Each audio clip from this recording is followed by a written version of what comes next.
Hello మామా, ఎక్కడికి వచ్చారని చూస్తున్నారు? మనమైతే కాటేపల్లి బీచ్కి అయితే బయలుదేరుతున్నాం మామ. మార్నింగ్ మార్నింగ్ 5 అయితే అందరం కలుసుకొని మన ముత్తుకూరు రోడ్ దగ్గర ఉన్న చికెన్ షాప్ దగ్గరికి అయితే వెళ్ళాం మామ. ఇంకా అక్కడికి వెళ్ళేసి ఒక 1 kg చికెన్ వింగ్స్ అయితే తీసుకున్నాం మామ. ఇంకా దారిలో వెళ్తూ మసాలా అయితే తీసుకుని అయితే బీచ్లోకి ఎంటర్ అయిపోయాం మామ. మార్నింగ్ మార్నింగ్ అయితే సూపర్ ఉంది మామ, వైబ్ అయితే చూస్తున్నారు కదండి. బీచ్ అయితే సరిగ్గా ఉంది.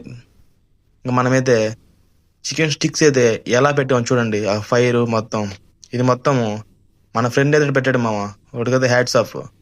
ఇంకైతే చికెన్ స్టిక్స్ అయితే ఎలా చేసాం అనుకుంటున్నారండి? పుల్లలు తీసుకొని వాటిని నీట్గా కడిగి వాటికైతే గుచ్చి పెట్టాము. ఇంకా మసాలా అన్ని కలిపి పెట్టాం కదా, అందరూ దీన్ని ఫిష్ అనుకుంటారు. కాదు మామ, చికెన్ ఇది.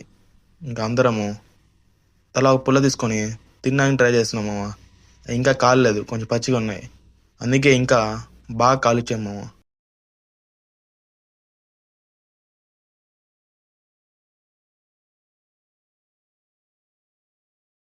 మనోడైతే చెట్టుకున్న ఆకులు అయితే కోసి తెచ్చాడు మామ. ఇంకా దాన్ని నీట్గా క్లీన్ చేసి దాని మీద అయితే చికెన్, మనం కాల్చుకున్న చికెన్ అయితే దాని మీద వేసాం మామ. ఇంకా లైట్గా దాని మీద కొంచెం పెప్పర్ వేసి తింటుంటే టేస్ట్ అయితే అదరు కొడుతుంది మామ. ఇంకా మన వాళ్ళైతే ఏం ఆకుండా అయితే ఫాస్ట్గా తింటున్నారు మామ. ఇంకా ఈ వెదర్కి, ఆ క్లైమేట్కి ఈ చికెన్ సూపర్ టేస్ట్ మామ. ఉంటా మామ.